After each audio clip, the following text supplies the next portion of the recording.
আমেরিকার president Donald Trump সিজ fire সংক্রান্ত tweet যদি আগে না করতেন তাহলে তো আজকে নরেন্দ্র মোদীর ইজ্জত বাঁচত না। আজকে আমেরিকার প্রেসিডেন্ট ডোনাল্ড ট্রাম্প আগে ভাগে ভারত এবং পাকিস্তান সিজ ফায়ার এগ্রিমেন্টে এসছে এই টুইটটা করে দিয়ে ফেসে গেছেন, তাই তার কিরকিরিটা হচ্ছে। কিন্তু না হলে এখন মোদীর ইজ্জত থাকতো না। আমরা কি ইতিহাস থেকে শিক্ষা নিইনি? আমরা কি এখনো পৃথ্বীরাজ সিনড্রোমে ভুগছি? সেটাই বিশ্লেষণ করবো। আর নমস্কার, আমি পঙ্কজ বিশ্বাস এবং আপনারা দেখছেন পলিটিক্যাল ডেইলি। 2 ঘন্টার মধ্যে দেখছি সিজ ফায়ার আবার ভায়োলেট। আমরা কি পাকিস্তানকে বিশ্বাস করতে শিখেছি? নতুন এই সমস্যা পাকিস্তানের। পাকিস্তানকে তো বিশ্বাস করা যায় না, পাকিস্তানকে বিশ্বাস করা যায় না সকলেই জানে। তারপরে আমরা সিজ ফায়ার এগ্রিমেন্টে এলাম কেন? আমরা কি এই যুদ্ধে পিছিয়ে ছিলাম? উত্তর হচ্ছে না, আমরা এই যুদ্ধে এগিয়েছিলাম। পাকিস্তানের বেশি ক্ষতি হয়েছে, ভারতের ক্ষতি তুলনামূলক তো কিছুই হয়নি।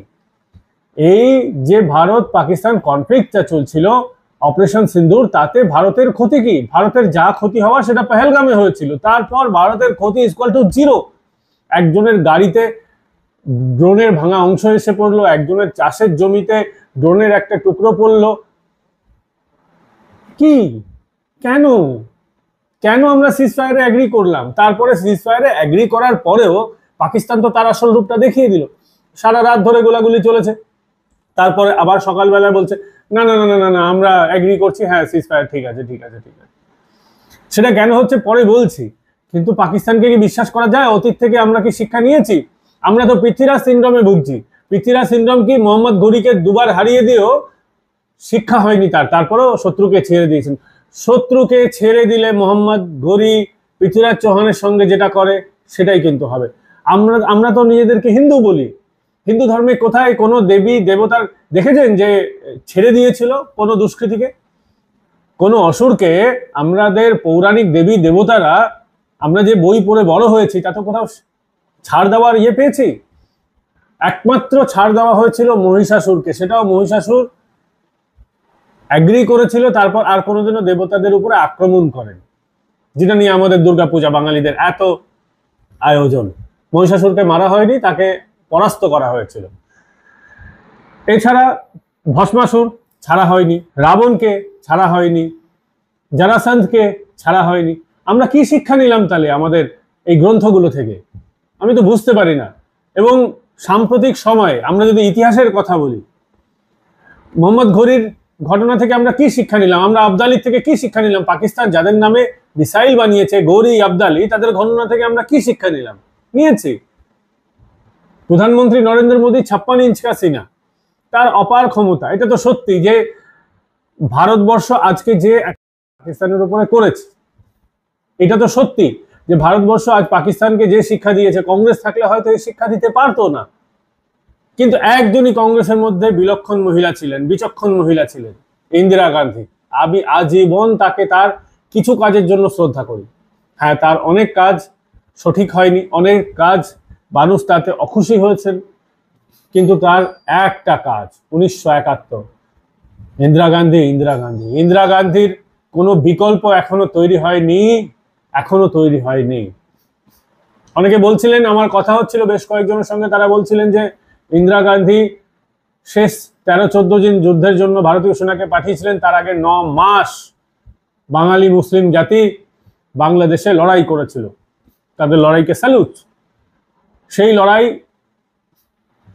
অতীতের ইতিহাসে হোক বা বর্তমানে এই ভয়ানক সংগ্রামটা রাষ্ট্রশক্তির বিরুদ্ধে কারা কারা করেছে সেটা নিয়ে প্রশ্ন আছে।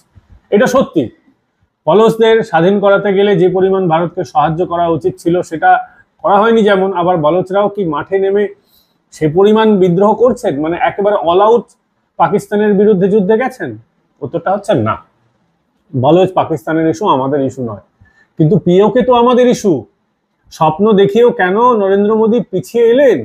তিনি তো বলেছিলেন যে যারা এই ঘটনাগুলো বারংবার ঘটিয়েছে তাদের চরম শিক্ষা হবে। এই শিক্ষা 2-4টে তাদের মিসাইল সেন্টার ভেঙে, এইটা শিক্ষা, তাদের শিক্ষা হয়ে যাবে?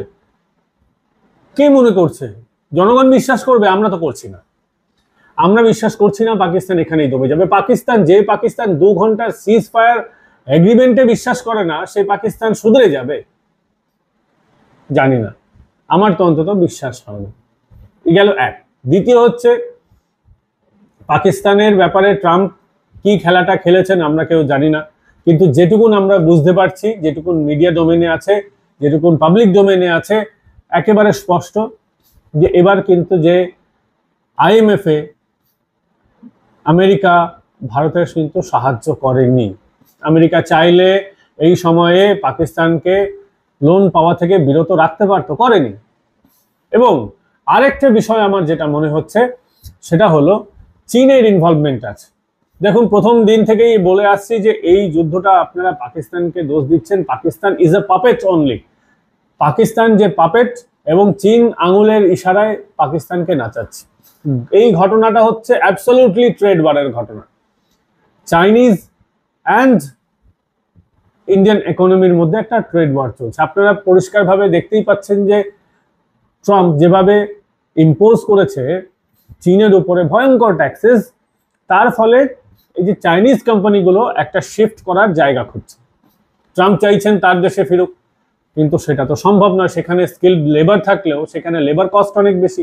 স্বাভাবিকভাবেই যে অপশনগুলো থেকে যায় সেটা হচ্ছে ভারত, ইন্দোনেশিয়া এবং এই সাউথ ইস্ট এশিয়ান কান্ট্রিজগুলো, ইস্টার্ন সাউথ ইস্টার্ন কান্ট্রিগুলো। এখানে একটা শিফট করার সম্ভাবনা রয়েছে। সেখানে সব থেকে বড় চান্স রয়েছে ইন্ডিয়ার হিউজ ম্যান পাওয়ার, যেটা ইন্দোনেশিয়ার নেই, যেটা অন্যান্য কোনো কান্ট্রির নেই, যেটা থাইল্যান্ডের নেই, কারও নেই। জাপানে গেলে আবার কস্ট বেড়ে যাবে। স্বাভাবিকভাবে স্কিলড লেবার পেতে গেলে ইন্ডিয়া হচ্ছে এখন রাইট চয়েস। এই ইন্ডিয়াতে কোম্পানিগুলো আসার চেষ্টা করছে, দীর্ঘদিন ধরে চেষ্টা করছে। এই ঘটনাগুলো তো রাতারাতি হয় না, বেশ কয়েক দশক লেগে যায়। সেখানে যাতে তারা ভারতে না আসতে পারে তার জন্যই চীন কিন্তু পাকিস্তানকে দিয়ে খেলাটা খেলাচ্ছে, যাতে ভারতে যদি, পাকিস্তানে তো নিজেদের স্টেবিলিটি বলে কিছু নেই, কিন্তু ভারতকে যদি ডিস্টেবিলাইজ করা যায় তাহলে ভারতের পলিটিক্যাল ডিস্টেবিলিটির সুযোগ নিয়ে চায়না এটা দেখাতে পারবে যে ভারতে কিন্তু যেও না, ভারতে গেলে কিন্তু তোমরা স্টেবিলাইজ থাকবে না, তোমাদের কোম্পানিগুলো সুরক্ষিত হাতে থাকবে না, সুরক্ষিত জায়গায় থাকবে না। ঠিক সেই কারণেই পাকিস্তান এই খেলাটা কিন্তু খেলাচ্ছে। আর সেই কারণেই সিজ ফায়ার ভারত, যদি এই কারণে ভারত দ্রুত সিজ ফায়ার চেয়েও থাকে তাহলেও কিন্তু চায়না কিন্তু এই সিজ ফায়ার হতে দেবে না। আপনারা দেখেছেন এরকম ছিটপুট গন্ডগোল কিন্তু পাকিস্তানকে দিয়ে চীন প্রেশারাইজ করে করাবে। আমেরিকার প্রেশার ছিল, সিজ ফায়ার এগ্রিমেন্টে সই করে দিল, সিজ ফায়ার এগ্রিমেন্ট মেনে নিল।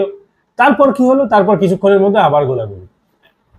পাকিস্তানে তো দুটো হাত, ডান হাত আর বাঁ হাত। ডান হাত দিয়ে সে চীনকে খেলায়, আর বাঁ হাত দিয়ে সে ডোনাল্ড ট্রাম্পকে, আমেরিকাকে খেলাচ্ছে। এটাই তো হচ্ছে।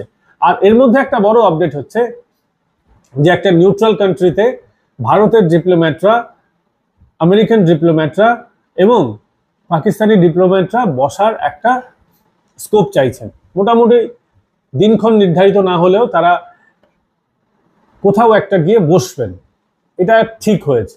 দিনক্ষণ ডিক্লেয়ার হলে আপনাদেরকে আমি জানিয়ে দেবো বিষয়টা। তারা বসে এই আলোচনাটা করবেন যে যে পরিস্থিতিটা সৃষ্টি হয়েছে সেই পরিস্থিতি থেকে বেরিয়ে আসার উপায়। এরপরও আমরা বিশ্বাস করবো পাকিস্তান সেটা মেনে নেবে। পাকিস্তান আসলে সিন্ধু জল চুক্তিটাকে আবার রিভাইভ করাতে চাইছে। পাকিস্তানের যেটুকুন খেলা খেলার ছিল পাকিস্তান খেলে নিয়েছে। দু চারটে লোক পাকিস্তানের নিকেশ হয়ে গেলে, বধ হয়ে গেলে পাকিস্তানের কিছু যায় আসে না। তারা তাদের মানুষকে কোনো গুরুত্ব দেয় না। তারা, আমরা যেভাবে আমাদের সহনাগরিকদের প্রতি আমরা আবেগ ফিল করি, তাদের এই ধরনের আবেগ যদি হতো তাহলে পাকিস্তান এই ধরনের ঘটনাটা ঘটাতো না। এবার পাকিস্তানের অবজেক্টিভ কি? সিন্ধু জল চুক্তিকে রিভাইভ করা। সিন্ধু জল চুক্তির জন্য তাদের ভয়ঙ্কর ক্ষতি হচ্ছে, একেবারে মে মাস, গরমের মাস। আর ভারত যদি সিন্ধু জল চুক্তিটা যেভাবে রদ করে রেখেছে সেটা রদ করে রেখে দেয় তাহলে তো পাকিস্তান একবার পেয়াসা হয়ে মরে যাবে। জল না পেয়ে তাদের এই একেবারে দুর্দিন চলে আসবে তাদের দেশে। তাই তারা ভারতকে প্রেশারাইজ করছে। আর আমরা মনে করি যে না, যেটা হয়েছে হয়ে গেছে। তোমার সিমলা চুক্তি যায় ভাঙবে। তোমার সিমলা চুক্তি মানে তো দুই দেশের বর্ডারকে স্বীকার করা, এটাই তো ছিল মোদ্দা কথা। তোমার বর্ডারকে আমি স্বীকার করি না, হয়ে গেল। কিন্তু জল চুক্তিটা তো একদম ম্যান টু ম্যান ইম্প্যাক্ট ফেলার জিনিস। আমি মনে করি ভারতের এই যে রদ করে দিয়েছে, এখান থেকে আর ঢোকার, এখান থেকে বেরোনোর কোনো একদম স্কোপ নেই, উচিতই না। যেমন আছে তেমন থাক, স্ট্যান্ড স্টিল। পাকিস্তানের বিষয় কি করতে পারে? পাকিস্তানের বিষয় যেটা করতে পারে, ইন্টারন্যাশনাল কোর্ট অফ আরবিট্রেশনে যেতে পারে। প্রথমে ইউনাইটেড নেশনসে যাবে, চিৎকার করবে, ভারত শুনবে না। তারপরে একটাই পথ হচ্ছে পাকিস্তানের কাছে খোলা, ইন্টারন্যাশনাল কোর্ট অফ আরবিট্রেশন। সেখানে গিয়ে এসব করবে। সেখানে দীর্ঘসূত্রিতা আছে, সেখানেও স্বীকার করব, অস্বীকার করব। যে খেলাটা পাকিস্তান খেলে সেই খেলাটা ভারত যদি খেলে পাকিস্তানের করার উপায় হচ্ছে কাঁচকলা, কিচ্ছু করার উপায় নেই। ততদিনে আমরা ড্যাম তৈরি করে নেবো ঘন্টা। আমি জানি না এরপরে ভারতীয় যারা কূটনীতিবিদ আছেন তারা আমার থেকে অনেক বেশি বোঝেন, ভালো বোঝেন, তাদের হাতে দেশটা সুরক্ষিত আছে বলে আমরা মনে করি। কিন্তু পাকিস্তানকে আর কোনো সুযোগ দেওয়া উচিত নয়, এটাই হচ্ছে প্রত্যেক ভারতীয়বাসীর দাবি, প্রত্যেক ভারতীয়বাসীর মনের দাবি। এবার জানি না সেই দাবিকে ভারত সরকার সম্মান করবে কিনা। আশা করি আমরা সরকারের কাছে আমরা করজোড়ে নিবেদন করছি যে অনেক হয়েছে, এবার অন্তত পাকিস্তানের কাছ থেকে পাকিস্তানকে দেখে শিখুন। এই শত্রু অন্যদের মতো, এই শত্রু এদের সঙ্গে কোনো নিয়ম নীতি কিচ্ছু খাটে না, খাটানো উচিত না। যেমন কুকুর তেমন মুগুর একটা কথা আছে, সেটা যদি না মেনে চলেন পাকিস্তান বারংবার বন্ধুত্বের নাম করে এরকম পিঠে খাঞ্জার দেবে। কিছু করার নেই, অতীত থেকে শিক্ষা না নিলে সত্যি কিছু করার নেই। আপাতত এখানে শেষ করছি বন্ধুরা। ভিডিওটা ভালো লাগলে লাইক শেয়ার এন্ড সাবস্ক্রাইব করতে ভুলবেন না। আগামীকাল ফের দেখা হচ্ছে। যদি আমাদের সহযোগিতা করতে চান অর্থনৈতিকভাবে, জয়েন বাটন ক্লিক করে সুপারস্টার পাঠিয়ে আমাদের সহযোগিতা করতে পারেন। ভালো থাকবেন, সুস্থ থাকবেন। আগামীকাল ফের দেখা হচ্ছে।